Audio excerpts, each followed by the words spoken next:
Well, welcome back to Umpqua Valley, and this is our final release for 2023 of the HillCrest Wine Club, including the International Wine Club. I have actually one of the most exciting lineups we've ever had. I'm crazy excited to introduce you to two wines that are probably out of most people's wheelhouse. But anyway, as well as a classic and I think the future very much of Umpqua Valley. So we're going to start off with a 2020 Malbec, which is our latest release of a very beautiful Malbec that we go back. We're the oldest producing winery of many things, including Malbec. And I'll tell a little story about that and Richard Summers and how pioneering that was. Then I have a wine from Armenia that I've been trying to locate something out of Eastern Europe that's really kind of representation of the direction that they're headed, and it's super exciting. So something very beautiful in that. And then I have 2017 Chardonnay that we're just releasing now. So put that in perspective. Most people are probably selling 21. This is a wine that's 5 years in Botti, which are the big oak ovals in that. Spectacular, very different than Umpqua Valley Chardonnay traditionally, and really reaches back, I think, to very kind of European style. So with that, we'll get started. 2020 was a really beautiful growing season in Umpqua Valley. I'd say super classic. I would program a lot of vintages like that if we could, minus the smoke. And fortunately for us, here in this valley, almost all the fruit was picked before we got into that. So this was picked really on the front end of that. Super beautiful. It's a vintage that shows more elegance, I think, than a lot of our kind of warmer, more moderate vintages in that. And I always say there's a tension between power and elegance that great wines have, and I think this wine really kind of rides that line very much. But Richard Summers, when he planted the first Pinot in Oregon, and first of many other things, planted the first Malbec, and he planted 35 varieties when he started HillCrest in '61. From cuttings he'd brought into the state in '59. And when I asked him, once we'd taken over several times, I asked him, of all those varieties he planted, we know the success especially of Riesling, Cabernet, and Pinot Noir on the HillCrest estate. If you had to plant any other 32, again, what would you plant? And he always told me Malbec, Malbec. And I think today, you're seeing kind of the dividend of that. We see more and more attention being placed into Malbec in Oregon, especially here out of the Umpqua Valley and a little bit farther south. It's a variety that makes a world-class wine that is different than its European counterparts, which would be French counterpart primarily, as well as the Argentinian counterpart that probably most of you are familiar with. So 2020 vintage. Once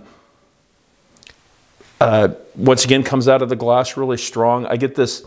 I think the signature of Umpqua Valley Malbec is this very beautiful perfumey, like elderberry flower, and it's a red character to it, but it's very kind of ethereal, perfumey, but not sweet. And that's one of the things. If you look at like the French style of Malbec, and the most famous area is Cahors in southwestern France, kind of between Bordeaux and up against the Pyrenees and that in the foothills. Those wines tend to be a little bit more herbaceous, some black fruit, but tend to be very structured. If you look at the Argentinian style, it's quite different. It's the opposite of that. It tends to be lower acid, less tannin, but a lot softer and kind of sweeter in character. And I think we ride both of those. We get this beautiful structure that's not aggressive, but very beautiful, bright acid. If you look at the best Malbecs in Argentina, they're grown at really high altitude. That's to cool things down. We have that naturally. If you look at the latitude of Mendoza, where a lot of the most famous Malbecs come from in Argentina, that's the same as Tijuana. So that's very warm. Here with the latitude that we have, we tend to get this brightness and this freshness that they have, but we don't get kind of the hard side or the thinner side you'll see in France. And once again, these wines, the best of Cahors, were the French court drank them, what were called the black wines of Cahors, because of the color that you get. But anyway, this beautiful kind of floral, perfumey black fruit, bright acidity. It makes you salivate in anticipation of tasting it, which a lot of modern red wines don't do. That's, to me, is a sign of a great wine at the table, as well as a wine you can't keep your hand off the glass.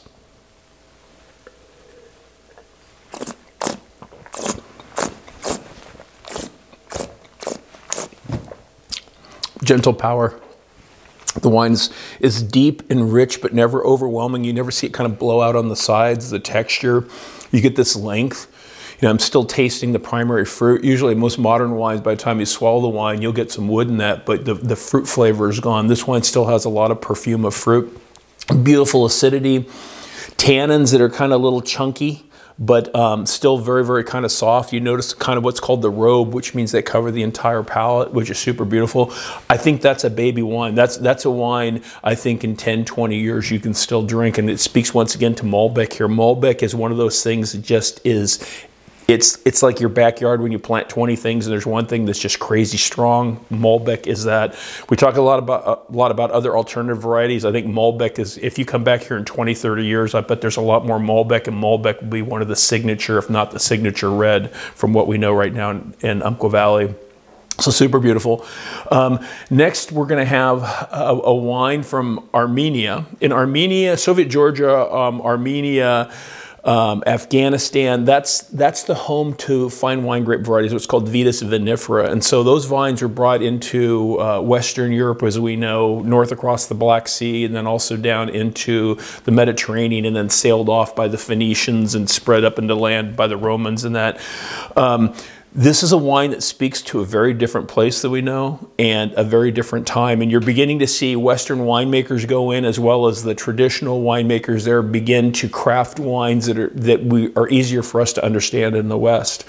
And so this is a grape called Areni, which is the primary grape. And this is the most historical area of the world for fine winemaking. So the oldest known commercial winemaking facility are called the Areni Caves. So this grape variety is named after that. And what are called Areni one in Armenia date back 6,000 years, and they think that they made up to 60,000 case equivalent of wine. So this area you can actually go visit. It's on my bucket list to go check it out and that. But you're beginning to see people take these, you get into these villages and you'll have like just people with like a half acre or 1 acre of land that they plant this stuff, and this is actually made from 40 different growers in 2 little villages in a valley that we know. It's said that Noah landed on Mount Ararat. Well, the first thing he was ordered to do was to plant wine grape varieties. And so this is a valley that's right at the base that would have been one of the first areas that was planted, if that's the case. And so this is a variety that they call the Pinot Noir of Armenia. It's very elegant, and it's interesting. When I first tasted it, the wine, it's has Pinot-like characters, but then there's some other characteristics that speak to Old World, and there's kind of a different kind of a character that speaks to something I've never had before. So we'll smell it and taste it. It's got a very Old World color. It's not super, super dark, but darker than most Pinot. It's a very, very dark garnet color, so deep ruby red. Perfumey, once again, has that kind of tart cherry that we expect with Pinot Noir. But there's a little bit of like a herbaceousness and like a sagey kind of character to it that's very, very beautiful. And I don't know if sage is grown in that area. Oftentimes, like you get into the Rhone and that, and you'll see where what's called garrigue, where you get the real balsam, heavy oiled plants like a rosemary or thyme, that flavor will carry off into the grapes. I don't know, but this has that beautiful kind of like perfume, sweet character on top of the fruit of that. It's so beautiful. I was so excited when I tasted this wine because it's something that's so different, and to reach into a corner. And that's really, when we talk about the International Wine Club, it's not just tasting wines that taste really good from some other place of the world, but it's really kind of taking yourself somewhere very different. And this does that, to say the least. So,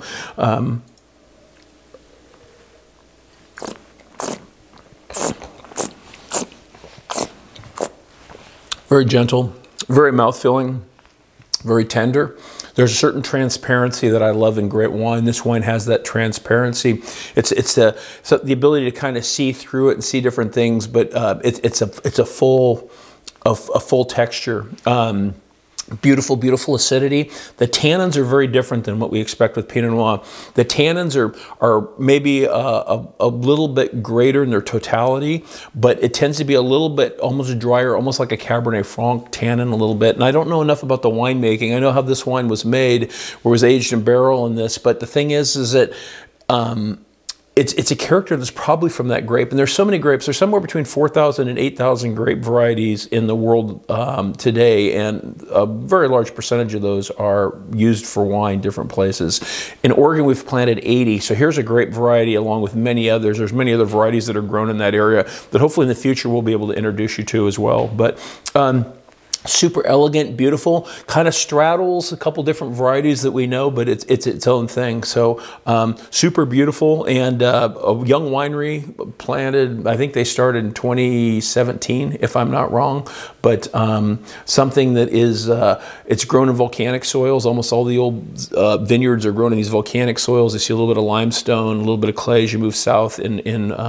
Armenia, but a place that I think we're going to begin to see some wines out of, along with Georgia and that here. So super beautiful. Enjoy that. I've put it in two different glasses. I tasted it when Susan and I first had it in the Bordeaux glass, which we just tasted out of, as well as the Burgundy glass. I've never had a wine differ so much. It was beautiful in both glasses, but they were totally different wines. So I'd suggest, you know, if you want to play around with something, have a couple glasses if you're sitting at the table by yourself or with someone to kind of go back and forth and bounce it off of, because it's amazing how amazing glasses are. So a good friend of mine in Germany has a world-class restaurant, and he was top sommelier in the world a number of years ago. And one of the dinners that we've had with him was like a 10-course dinner where he didn't change the wine, but he changed the stemware, the shape of the glass, the producer, what the glass was made of, with each course. And every course, the wine was like a different beast. So once again, someday I'll do a video or updated video on that I think will be interesting.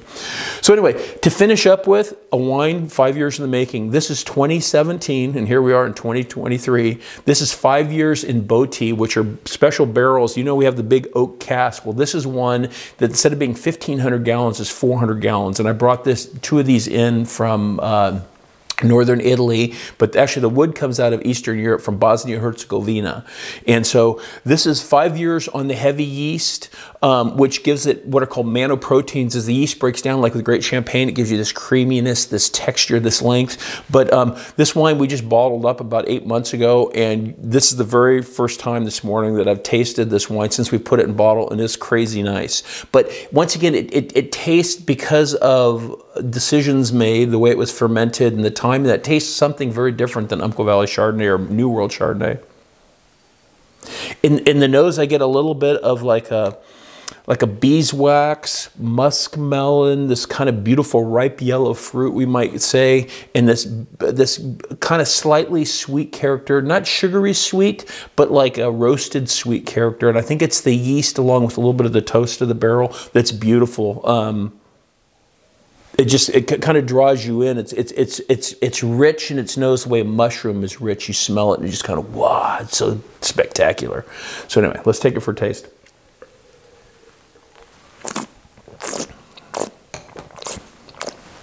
Fat. It has the same kind of attack or the first impression as this wine. Fills the whole palate, but has this savory, beautiful, beautiful acidity. A little bit of yeastiness to it. Fruit. It's got this wine, if I were to taste this wine blind, I would think it was from Europe, and it's because the acid profile. The acid profile is kind of this tangy, fresh character draped by this very fresh, rich character off on the sides, almost like the flesh, like a skeleton in the flesh, but super, super beautiful. So once again, at HillCrest, we focus on doing things, keeping such an open mind and trying a lot of the greatest old techniques. And to finish up with, this wine here was really inspired by a wine I had many years ago in Austria, which was a white wine that had been on the yeast for 15 years in a barrel before it was bottled. And that wine was truly spectacular, but was a different side of white wine than I'd seen. So I'm so excited to actually share this with you, a very different side to Umpqua Valley. And we continue to push the concept of what is wine, how is wine grown, or how is it manifest in the vineyard in terms of the garden, and then how is that nurtured or manifest with winemaking in the cellar with as light of a touch as we can. So with that, I'd like to say thank you all for your support. It makes our family's dream possible, and as we move with like Hannah into the next generation, that allows us to kind of share our ideas and to build something that not only we can be proud of in Umpqua Valley or Oregon, but really in the world. So with that, I'd like to say cheers into the genie in the bottle, and thank you.